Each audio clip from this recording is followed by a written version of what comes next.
forced upon enslaved Africans such as Sally Hemmings. We therefore reject the duplicitous patriarchal narrative of the proposed exhibit on Jefferson's plantation. That exhibit seeks to shroud the brutality and inhumanity of enslavers like Thomas Jefferson, who claimed ownership of over 600 Africans while hypocritically penning that all men are created equal. As we honor the birth of Reverend Dr. Martin Luther King Jr., who led the walk to freedom here in Detroit in 1963, that was convened by Dr. C.L. Franklin, Aretha's father, we vow to continue his fight for justice, freedom, respect, and dignity. For that end, the coalition demands community representation on the Child Age Rights Board. And we demand a halt to the planned exhibit on Thomas Jefferson. Moreover, we demand that the museum's leadership reject the corporatization of the museum and continue the positive programming that serves Detroit's African American community while lifting the legacy and voices of all African Americans in the struggle for liberation.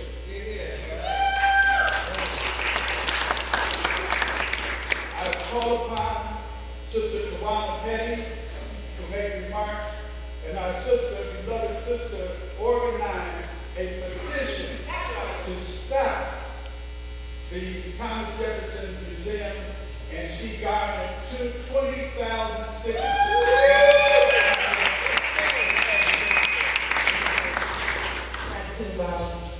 I stand here as a lifelong Detroiter, as a Black woman, as a member of the Charles H. Wright Museum of African American History, and as a sexual assault and child molestation survivor. So it is in that vein that I cannot support an exhibit that glorifies a man who raped a child that was 30 years younger than him. Sally Hemmings was impregnated by Thomas Jefferson at 16 years old. 16. He was 30 years older than her. So we cannot support an exhibit that glorifies and glamorizes that relationship. That was not a relationship. That was enslavement and rape and torture. She lived in a bunker beneath his bedroom. She was enslaved by him along with 600 other slaves that he did not free.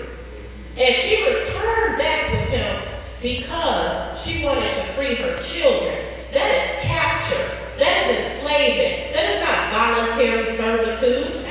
So we cannot glorify, we cannot glamorize, and we cannot separate the man from the monster. And so I stand here representing the Black Legacy Coalition saying, enough is enough. In the height of the Me Too movement, say her name, Sally Hemmings, and reject this exhibit from coming to our beloved institution. Thank you.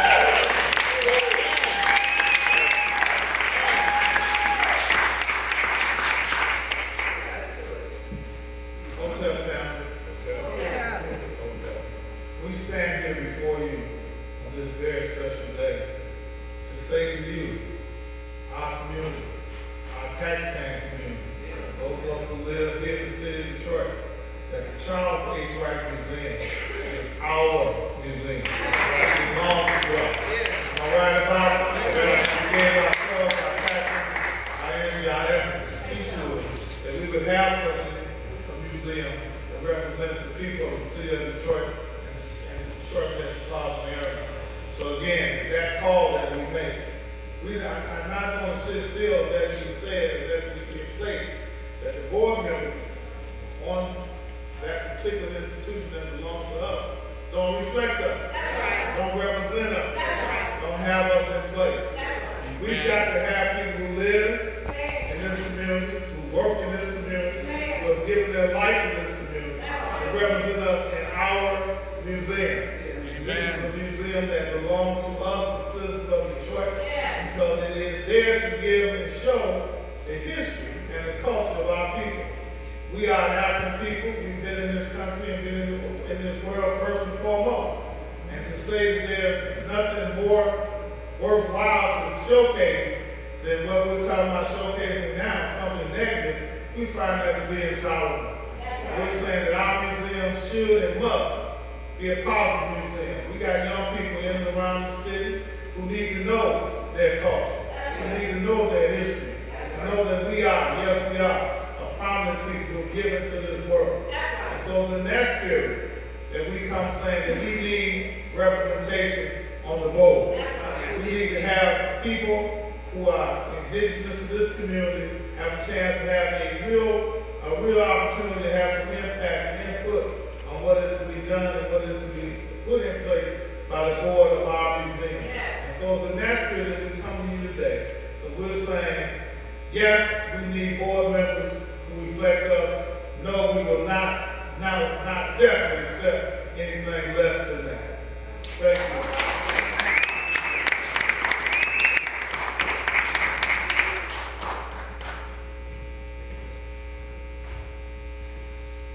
We would like to open the press conference up to questions. We're prepared to answer any questions or concerns that the community here may have. What can people do to help?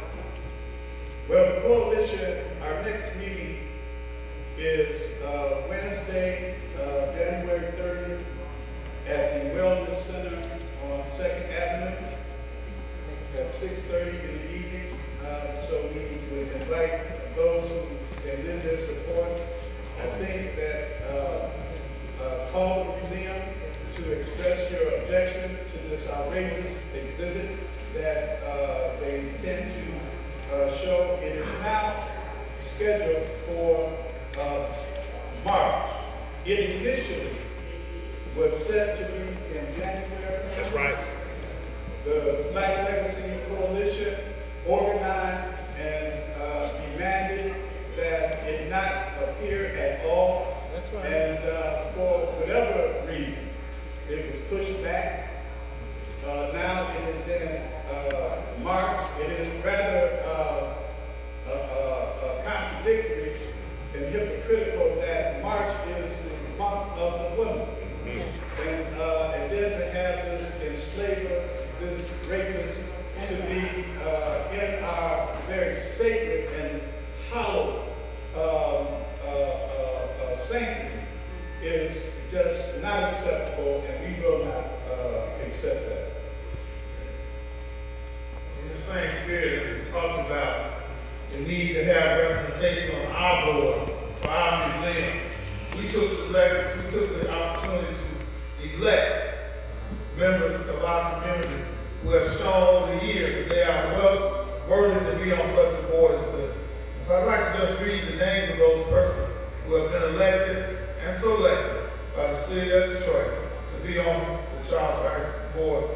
And that is Sister Miss Steele Broden, Sister Steele Broden, Brother Jamon Jordan, Sister Martine Kramer, Marion Kramer, should I say, Sister Mrs. Helen Moore, Queen Mother Helen Moore, Miss Monica Patrick, also the person we've chosen, Miss Tawana Penny, yes, who we just called. Professor Charles Simmons has also been selected. Miss Maureen Taylor, Sister Maureen Taylor, we all know that name. My name, Brother Paul Taylor. Brother Malik Yakini, brother, many of us know that brother. And then our alternative is Mr. Akari Frazier for that board. Those are all people who have given their life, work to our survival, to our freedom, to this city. Those people represent people who could and should represent us on our board at our museum.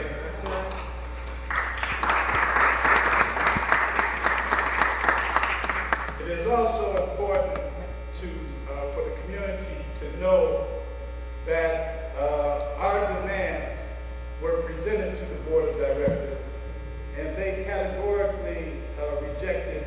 each and every one of them. In fact, at their annual meeting, Board of Trustees meeting that was held at the museum, and members of the coalition expressed their objection to this exhibit being brought to the museum. They just basically took a position, well, yeah, we hear you, but so what? So what? And they will continue to take that position unless and until those members on the board understand that it certainly will be easier for them to respond and do the right thing than to not do the right thing. So they must hear our voices.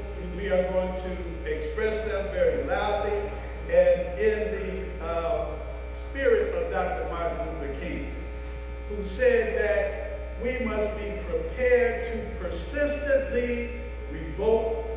We must be ready to persistently agitate. We must be prepared to persistently resist any forms of evil and oppression. That's what we intend to do.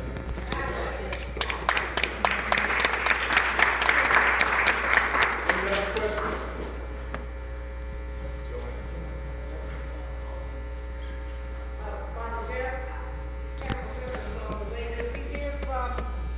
Some of our board members chosen by the community to serve as designated, vetted representatives of our beloved community to serve on the Charles H. Wright Museum of African American History. People like Tawana Petty, Jamon Jordan, Monica Lewis Patrick, and others, and Paul Taylor.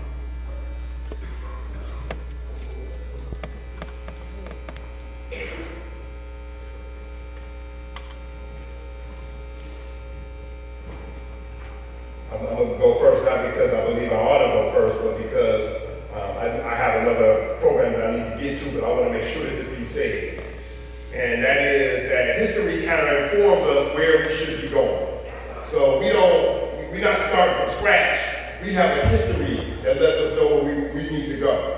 And for so long, that history, that narrative, that history has been warped by people in power. Now you know that there are textbooks that are being written to try to downplay and diminish the impact of enslavement of millions of African people in this country. There are textbooks that are going out in this country that people are learning what really happened to African people during the period of enslavement.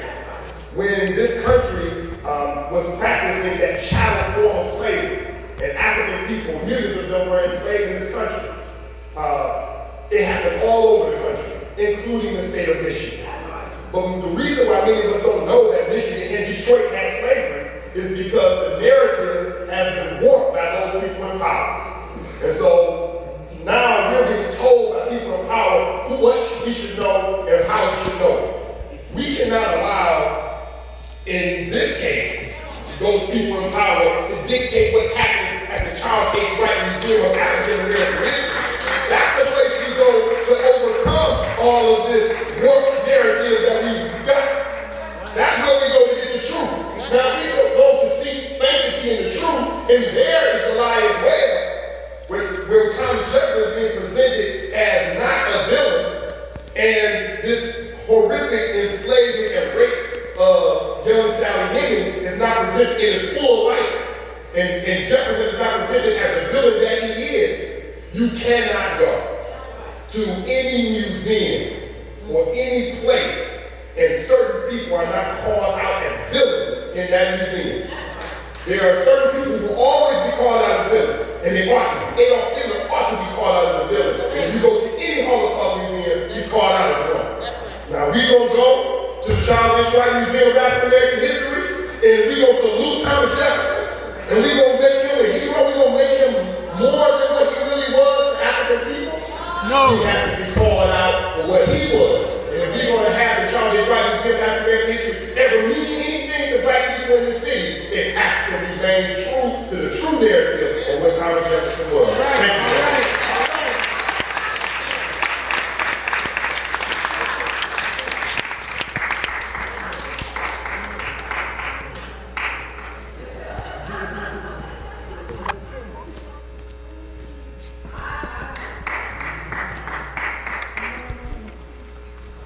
Peace and blessings, ma'am. I am Louis Patrick, and have the honor of serving the citizens of Detroit every day. But we could not stand idly by and recognize that this is just another form of austerity playing out in our community as it relates to the Charles H. Wright. The Charles H. Wright is under emergency management. Those of us in this room that understand what emergency management means, it means that you strip away community voice and presence. That you delete anything that even looked like the semblance of the people that actually built the institution. That you take and you glamorize and you prostitute the name of the Charles H. Wright and sanitize the way Charles H. and just call it the Wright. That's how emergency management started. If we go back in history, we recognize that this moment that we're in is just a do-over. That this country has never lived up to the tenets of what it said it would do. Dr. King told us, and he told us best, is that the hottest place in hell is reserved for those that would sit idly by in the time of peril and say and do nothing. We have an opportunity to say something. We have an opportunity to do something. If you are not a member of the Charles H. Wright, we challenge you to get a membership so you can have a say-so in what happens in our museum. If you have children, I challenge you to get your children a membership at the Charles H. Wright so that they can have a stake in a say-so. I challenge you to deputize yourselves and decide that it's our museum. We cannot continue in this city to keep giving up ground. And I know that we're not talking about water right now, but you need to know that we're talking about adjoining the campuses of the DIA and the Charles H. Wright and the Michigan Science Center. If we don't hold ground right now, what you'll be looking at is the north or the east side annex of the DIA. See, as they came in with emergency management, they made sure that they could fund the DIA. But then they have blocked your ability to even get a bond approved. We don't have to act like this is a new fight. This is the same fight. This is the same fight for quality public education. This is the same fight for pensions. This is the same fight for housing rights in this city. This is the same fight to stop water shutoffs. We better stop acting like we don't know what to do. We better unite our fight. We better join our struggle. We better recognize that there are generations before us that gave it all. That's right. That's right. Some gave some gave it all, but everybody gave something. The museum is just the line in the sand. And we all better decide today where our line is. We cannot give up any ground as it relates to the Charles H. Wright. That's right. Dr. Wright gave his life for the museum. He gave his life to ensure that there was a place in this city where our voices and our thoughts and our ideas matter. If there's no other place in this city, that place right there, Lord, better be our place that we hold ground. And I say it all the time because I really appreciate Mayor Coleman Alexander Young and what he did for the city. He said if you find a good fight, get in it. The fight for the Charles H. Wright is one of those good fights.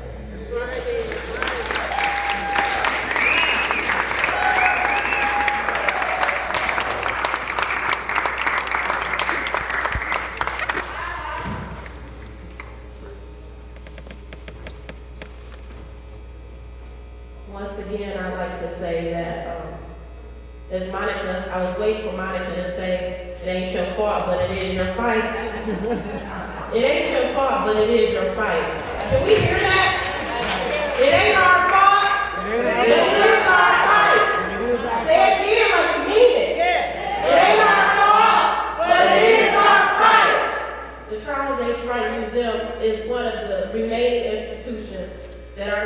can get their history from. As I stated earlier, I'm standing here as a child molestation and sexual assault survivor. It took me 30 years to be able to say that in public. I'm 42. That's not that long ago.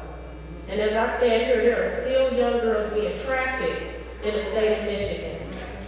So I don't know where everybody stands, but I know that we need to stand up for little black girls in this city, and in this state, and in this country, and outside of this country.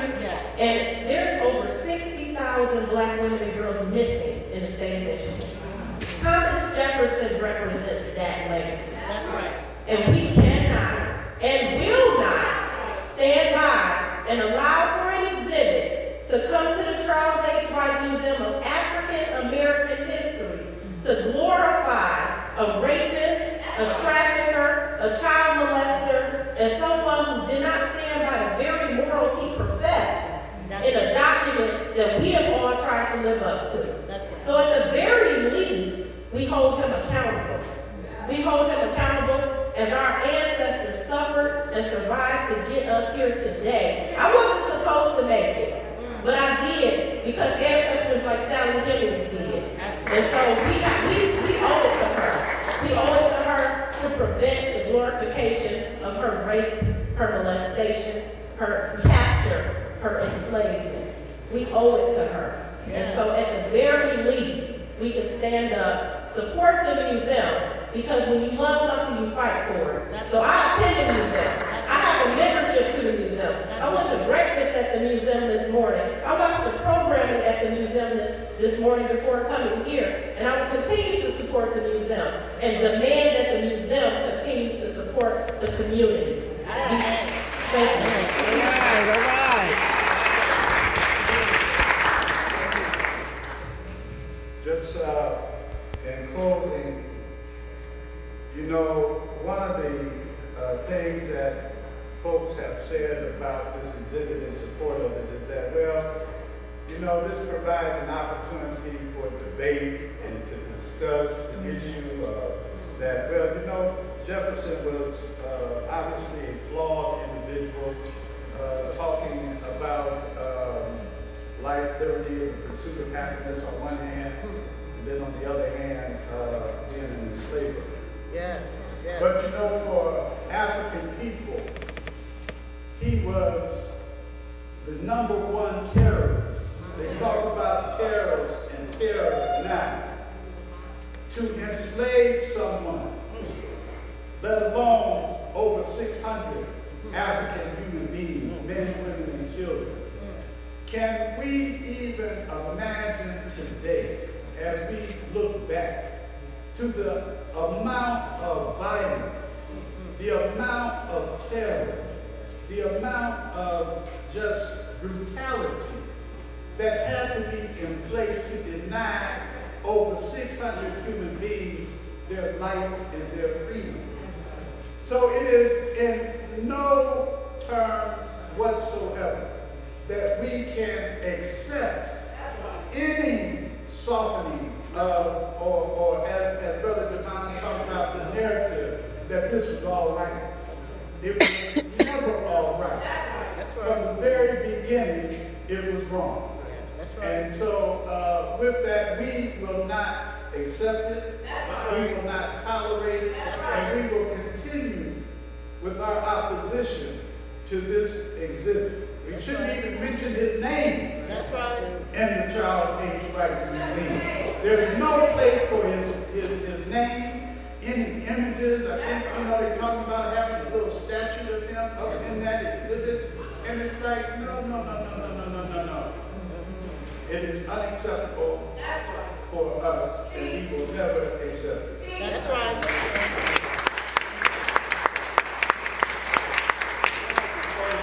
Asking for your support as we again understand that that's our museum. Brother gave his life, just he did, for us to have it. So can I ask that we show us some respect and love for our brother by just saying, long live the spirit of our brother Charles H. Wright. Long live the spirit of Charles H. Wright Museum. Long live the spirit of Charles H. Wright Charles H. Wright Museum. Give me some.